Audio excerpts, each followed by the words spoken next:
15 বছরের অবহেলা, বন্ধ হয়েছে রোগী ভর্তি।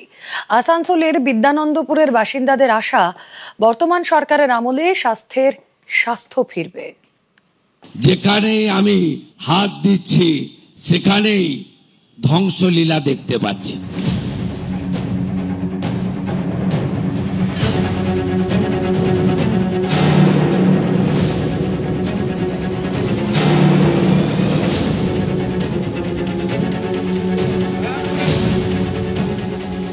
রাস্তার পাশে বিরাট জায়গা, কাদা আগাছা পেরিয়ে ঢুকলেই চোখে পড়বে ভাঙাচোরা নির্মাণ। দেখলে মনে হতেই পারে কোনো ভূতের সিনেমা শুটিং স্পট। কোথাও ভেঙে পড়েছে ছাদ, কোথাও দেওয়াল, গোটা পরিকাঠামোটাই নড়বড়ে, স্যাঁতস্যাঁতে পরিবেশ। এই ভাঙাচোরা পরিকাঠামোটাই একসময় ছিল ঝকঝকে সরকারি হাসপাতাল। আসানসোল পুরসভার 99 নম্বর ওয়ার্ডের বিদ্যানন্দপুর পুরো এলাকা হলেও একেবারে প্রান্তিক। 1977 সালে আশেপাশের প্রায় 20টি গ্রামের জন্য এখানে তৈরি হয় বিদ্যানন্দপুর সরকারি হাসপাতাল। উদ্বোধন করেন তৎকালীন মুখ্যমন্ত্রী সিদ্ধার্থ শঙ্কর রায়। সময়ের সঙ্গে হাসপাতালের পরিকাঠামো দুর্বল হয়েছে, তাল কেটেছে স্বাস্থ্য পরিষেবারও। বিল্ডিংয়ের এমন অবস্থা যে হাসপাতাল সরাতে হয়েছে পাশে থাকা চিকিৎসকদের কোয়ার্টারে। এখানেই থামেনি বিষয়টা। স্থানীয়দের অভিযোগ, গত 15 বছরে স্বাস্থ্য দফতরের অবহেলায় বিদ্যানন্দপুর হাসপাতালে রোগী ভর্তি বন্ধ হয়েছে। হাসপাতাল পরিণত হয়েছে স্বাস্থ্য কেন্দ্রে। চিকিৎসকের সংখ্যা এখন মাত্র 1। এখন শুধু আউটডোরটা চলে, ইনডোর কিছু চলে না। আর আপনার ল্যাবরেটরি আছে, ল্যাবটেক নাই, জিএনএম একটা নাই, একটা এএনএম নাই, ফার্মাসিটা আছে, কোনো অ্যাসিস্ট্যান্ট আর কিছু নাই। 2জন অ্যাসিস্ট্যান্ট ছিল, অফিস অ্যাসিস্ট্যান্ট আর একটা ক্লারিক্যাল অ্যাসিস্ট্যান্ট। ক্লারিক্যাল অ্যাসিস্ট্যান্টকে তুলে নিয়েছে, আর অফিস অ্যাসিস্ট্যান্ট এখনও আসে। 3 মাস ধরে পয়সা পাচ্ছে না বলে সে আশা বন্ধ করে দিয়েছে। অ্যাভারেজ ধরুন 50-60টা করে পেশেন্ট হয়। কি ধরনের পেশেন্ট? সব ধরনের পেশেন্টই আসে, আপনার অপারেশনের পেশেন্টগুলো বাদ দিয়ে সব পেশেন্টই আসে। সময় পাল্টেছে, শাসক বদলেছে, স্বাস্থ্য ফেরাতে উদ্যোগী রাজ্যের বর্তমান সরকার। এত অবহেলিত চিকিৎসা ব্যবস্থা, এটা কি কাম্য ছিল? হসপিটালগুলোতে বেহাল অবস্থা, রোগী শুয়ে আছে, তার সঙ্গে কত প্রাণীও শুয়ে আছে যাদের সেখানে থাকার কথা ছিল না। কি অবস্থা করে রেখেছেন হসপিটালগুলো। আসুন সবাই মিলে শপথ নিই, প্রথমে যদি বেহাল অবস্থার হাল ফেরাতে হয় চিকিৎসা ক্ষেত্রে করতে হবে।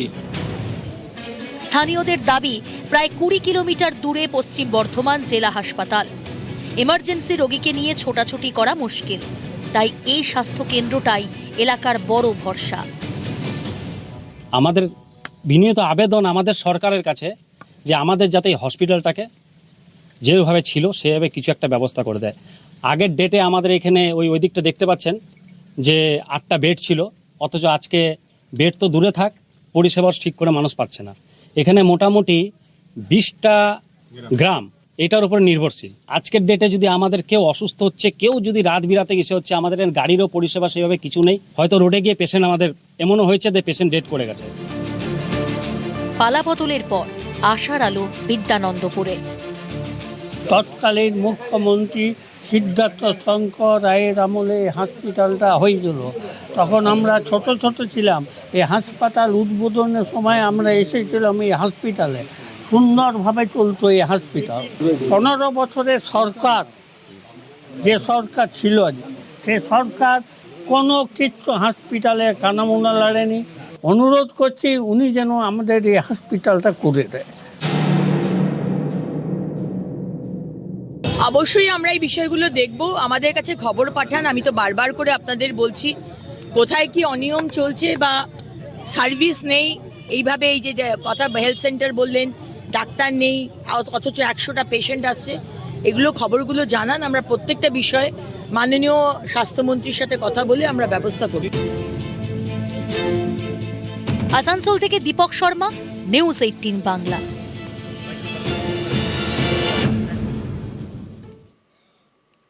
টাকার অভাবে ধুঁকছিল, বন্ধই হয়ে যাচ্ছিল এক্সাইড মোড়ের পুতুলের ঘর, নেহেরু চিলড্রেন্স মিউজিয়াম। কর্তৃপক্ষের দাবি, মিউজিয়ামের দায়িত্ব নিচ্ছে রাজ্য সরকার, মিলবে সব রকম সহায়তা, খোলা থাকবে পুতুলের ঘর।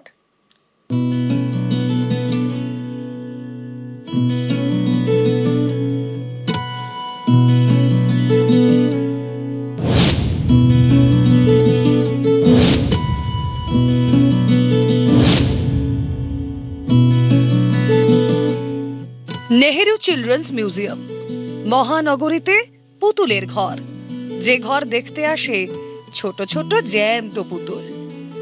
সেই পুতুলের ঘরের দরজা বন্ধ হয়ে যেতে বসেছিল। হরেক রকম পুতুল। এক্সাইড মোড়ের কাছে পুতুলের এই মিউজিয়ামে বিভিন্ন দেশের 1000-এর বেশি পুতুল রাখা আছে। এখানে মাটির পুতুলেই সীতাহরণ, ভীষ্মের সরসজ্জা, রামায়ণ মহাভারতের গল্প পুতুল দিয়ে, আর আছে 300-রও বেশি বিভিন্ন রকমের গণেশের মূর্তি।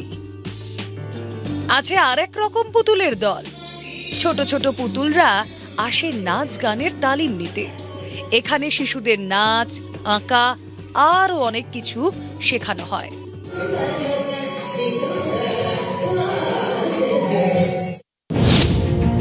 নেহেরু চিলড্রেন্স মিউজিয়াম যুগল শ্রীমলের উদ্যোগে শুরু। 6-এর দশকে সরকারি জমি লিজে নিয়ে তৈরি। 1972 সালে চালু হয় মিউজিয়াম।